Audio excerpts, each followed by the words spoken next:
여러분들은 남녀 사이의 기념일 몇 가지나 알고 계세요? 발렌타인데이나 크리스마스 이런 기념일은 누구나 알고 계시겠죠? 100일이나 1주년 이런 것도요. 그런데 언제부턴가 갈수록 요상한 기념일들이 많이 늘어나더니 아예 매월 14일이 기념일이라고 하네요. 1년에 12번이 기념일. 이것만 하면 한 달에 한 번씩 의무방어라고 치겠지만요. 군데군데 함정이 도사리고 있습니다. 2월 22일은 또 커플데이라고 하고요. 11월 11일은 빼빼로 데이, 그리고 12월엔 대망의 크리스마스 여기에 중간중간 100일, 200일, 300일 사람 따라서 222일, 333일 등등등 생일은 말할 것도 없고요. 뭐 첫 데이트 기념일, 첫 키스 기념일 이런 것도 끼워 넣더라고요. 제가 듣고 입을 딱 벌린 게 9월 17일은 고백데이래요. 그날 커플이 되면 100일째 되는 날이 크리스마스 이브라고요. 그래서 100일과 크리스마스 이브가 겹치는 최고의 날이래나. 어떠신가요? 들으면 들을수록 난해하지 않나요? 아니면 이런 게 당연한 거고 제가 아쉬운 거 없다고 배부른 소리 하는 건가요? 100일이 되면 정부에서 공식 인증해주는 것도 아닌데 도대체 무슨 의미인지 알 수 없는 것들 기념일을 만들기 위한 기념일이 아닌가 이런 생각도 들어요.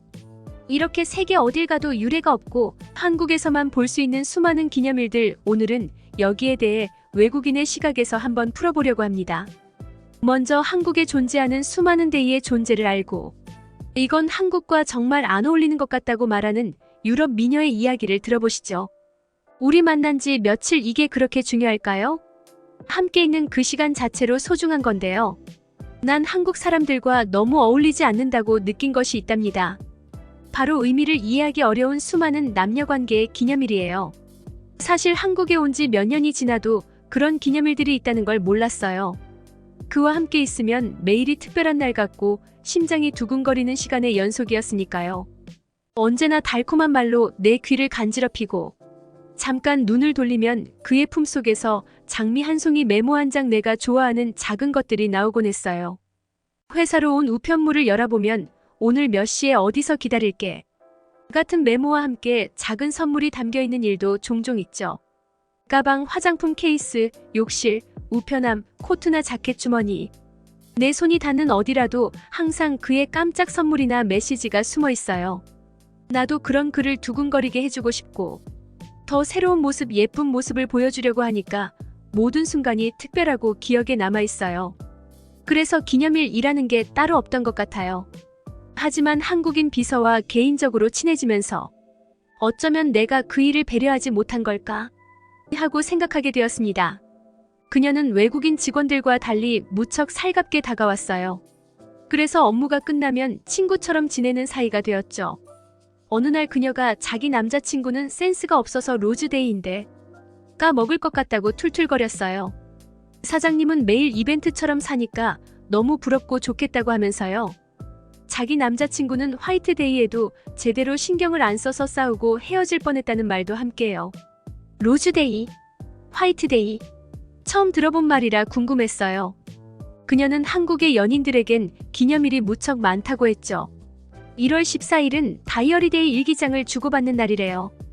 2월 14일은 발렌타인데이, 3월 14일은 화이트데이, 4월 14일은 블랙데이, 애인 없는 사람들끼리 짜장면 먹는 날, 5월 14일은 로즈데이, 장미꽃 주는 날, 6월 14일은 키스데이, 7월 14일은 실버데이래요. 은반지 선물하는 날, 8월 14일은 그린데이, 수목원 가는 날, 9월 14일은 포토데이, 기념사진 찍는 날, 10월 14일은 와인데이, 둘이 와인 마시는 날, 11월 14일은 무비데이, 영화 보는 날, 12월 14일은 허그데이, 다정하게 안아주는 날, 그리고 100일에는 어떤 선물을 주고 빼빼로데이, 1주년 이런 것들도 쭉 설명해줬어요. 100일, 생일, 크리스마스, 발렌타인데이, 화이트데이는 무척 중요하다면서요. 발렌타인데이 말고는 모두 한국에서 처음 들어봤죠. 참 이상했어요. 평소에도 할 수 있는 건데 일부러 날을 정할 필요가 있는지 말이에요. 발렌타인데이, 크리스마스에 그와 선물을 주고받긴 하지만 평소처럼 그냥 함께 지내는 날이거든요. 하지만 그녀의 말은 날 긴장하게 만들었답니다. 한국에선 다들 기념일이 되면 서로 의식하면서 날 위해 어떤 걸 준비하고 있을까? 무척 기대하게 된다고요. 그래서 기념일에 충분히 신경 써주지 못하면 실망하고 싸우는 일이 많다고 했죠. 그녀의 말을 듣고 불안해졌어요. 왜냐하면 그이도 한국 사람이니까요. 어쩌면 그도 기념일에는 내가 특별한 걸 해주길 바랬을 텐데 몇 년이나 외국인인 날 배려한 거라는 생각이 들었거든요. 작년 생일에 그에게 속옷 선물한 것도 성의가 없었다고 느꼈어요. 그래서 그녀가 알려준 기념일들, 우리가 처음 만난 날도 꼼꼼하게 다이어리에 전부 적어놨답니다. 그리고 장미꽃과 함께 작년 생일 선물 대신 귀중품을 준비했어요. 그날 저녁 기대감에 가득 차 그에게 로즈데이 선물을 전했어요. 그는 무척 당황했지만 생각처럼 기쁜 표정은 아니었죠. 그리고 그건 누구한테 들은 거야? 라고 물었어요. 난 비서와 있던 일을 전부 말해주고 작년 생일에 너무 성의 없어서 미안했다고 했어요. 하지만 그는 정말 고마운데 더 좋은 선물이 있잖아. 하고는 날 꼭 안고 키스하면서 이걸로 충분해라고 말하는 거예요. 그 뒤에 이어진 말은 내 머리를 망치로 때리는 것 같았답니다. 나는 기념일이나 불필요한 형식에 물들지 않았으면 한다고요.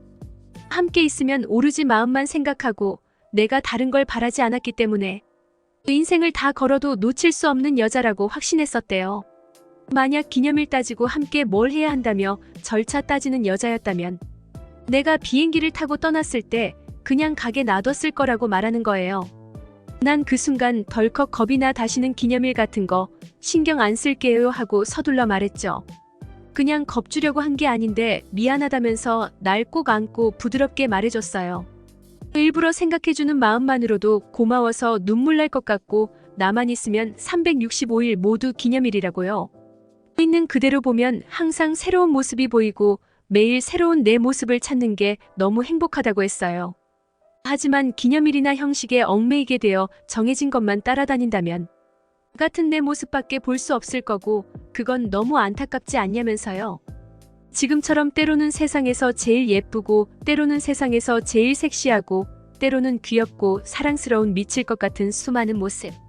그 중에서 단 한 가지도 놓치기 싫다고 했죠. 그 말을 듣고 내가 어째서 그와 함께 있는 매 순간이 점점 더 행복해질 수 있는지 답을 알 수 있었답니다. 난 그저 마음이 따르는 대로 오로지 그와 함께 있는 것에 충실했던 것뿐이었어요. 다른 사람의 말은 전혀 중요하지 않았고 남녀가 어떤 것을 어떻게 해야 한다는 규칙은 생각조차 하지 않았으니까요.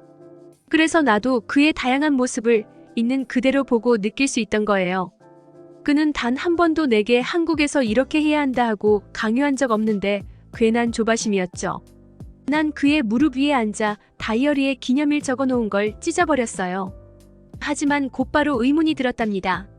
마치 남녀가 서로 숙제하듯이 무수히 많은 기념일들을 하나씩 체크하면서 이날은 이거 해야 한다고 정하다니요. 한국 사람과는 너무 안 어울리잖아요. 내가 생활하면 느낀 한국 사람들은 거의 모두가 효율적인 것을 좋아했어요. 억지로 정해진 것을 하기 위해 불필요한 절차를 만들지 않는 사람들이고요. 그리고 감정 표현이 풍부하고 적극적이며 매뉴얼보단 창의성을 중요시하는 사람들이죠. 한국 사람들이라면 오히려 크리스마스나 발렌타인데이 같이 만국 공통의 연인들을 위한 날도 정해놓고 뭔가 하는 것을 형식적이라며 싫어할 것 같았거든요. 무엇보다 한국 사람들은 외국인들에겐 보기 어려운 정이 넘치고 배려가 물처럼 흐르는 사람들이잖아요. 그래서 억지로 기념일을 만들지 않아도 다른 나라 사람들보다 더 충분히 마음을 주고 받을 수 있다 생각하니까요. 왜 그토록 많은 기념일이 있는지 그에게 물어봤어요. 그의 대답은 단순하면서도 복잡했답니다. 한국 사람들은 좋아하는 상대일수록 모든 걸 공유하려는 마음이 있다는 것. 항상 공유하기는 어려우니까 특정한 날을 정해 특정한 행동으로 대체하게 되었다는 것. 한국 사람들은 겸손이 지나친 경우가 많아서 가진 것에 비해 자존감 낮은 사람들이 꽤 많다는 것. 그래서 스스로 자신이 없다 보니 상대가 나와 같은 마음인지 불안해서 자꾸 눈에 보이는 형태로 확인하려 한다는 것. 그렇게 확인하려는 날을 정해 구체화하고 그런 기념일이 계속 늘어나게 되면서 목적이 변질되어 버린 것이라 했어요. 여기엔 상술도 포함되어 있다고 하면서요. 전부 다 이해하지 못했지만 의미는 알 수 있었어요. 그래서 더 안타까웠답니다. 장이 넘치고 서로 배려하는 한국인들이잖아요. 기념일 챙기는 문제 때문에 심각하게 싸우고 그 때문에 헤어진다면 대신 싸우는 기념일을 따로 정하고 그날만 싸우는 게 낫겠다라는 생각마저 들더라니까요. 사랑만 하기에도 흘러가는 시간이 아깝고 속상하니까요. 언젠가 로즈데이 이야기 듣고 와서 있었던 해프닝을 꺼내봤고요. 또 왜 이렇게 당도가 높아? 이러지 마시고요. 어쩌겠습니까 있던 그대로 옮긴 것뿐인데요. 굳이 아무짝에도 쓸모없는 기념일 같은 거 평생 신경 쓰게 하고 싶지 않았어요. 그런데 한국 사람들과 어울리지 않는다. 이 말에 정말 크게 공감했습니다. 세계에서 가장 효율성 중시하고 낭비하는 걸 싫어하는 한국 사람들이잖아요. 불필요한 절차나 관행 줄이려고 애쓰는 사람들이잖아요. 그런데 남녀 사이에 무슨 매뉴얼처럼 이렇게 많습니까? 이거 일본에 딱 어울리지 않나요? 그건 상술 아니냐, 단순히 이런 문제가 아니고요. 한국 사람들 기질과 너무 안 어울리잖아요. 너무 억지스러운 기념일을 위한 기념일이잖아요. 이쯤 되면 기념일 챙기려고 사귀는 건가? 이걸 제대로 챙겼니? 선물이 격이 안 맞니? 이런 걸로 싸우는 자체가 말이 안 되지 않나요? 무슨 게임도 아니고 의무 퀘스트입니까? 이 기념일 클리어해야 다음 단계로 넘어가고 레벨업이 되나요? 그래서 한국 사람들한테 어울리지 않는 것 같다. 정말 타당성이 있습니다. 이렇게 제가 생각하지 못한 관점에서 저를 일깨워주는 일이 자주 있어요. 시야를 넓혀주는 스승인 거죠. 제가 되도록이면 외국인들과의 경험을 주제에 맞춰 항상 첨부하는 이유가 이겁니다. 우리가 한국 사회에서 부대끼고 살다 보면 익숙해져서 못 느끼는 것들이 참 많습니다. 그런데 외국인들은 한국에 대해서 백지처럼 편견이 없이 있는 그대로 보고 느끼는 대로 말해주곤 합니다. 그래서 여러분들도 객관적이고 선입견 없는 관점으로 세상을 바라보면 더욱 더 많은 것이 보이고 예전에 미처 못 느꼈던 새로운 것들이 보이기 시작한다는 것 영상을 통해 꼭 전하고 싶었습니다.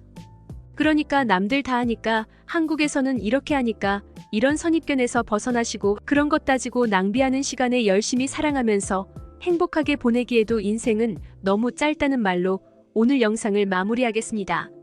영상이 재미있었다면 구독과 좋아요, 듣기 주셔서 감사합니다. 오늘의 영상은 이게 전부입니다. 모두가 건강하길 바랍니다.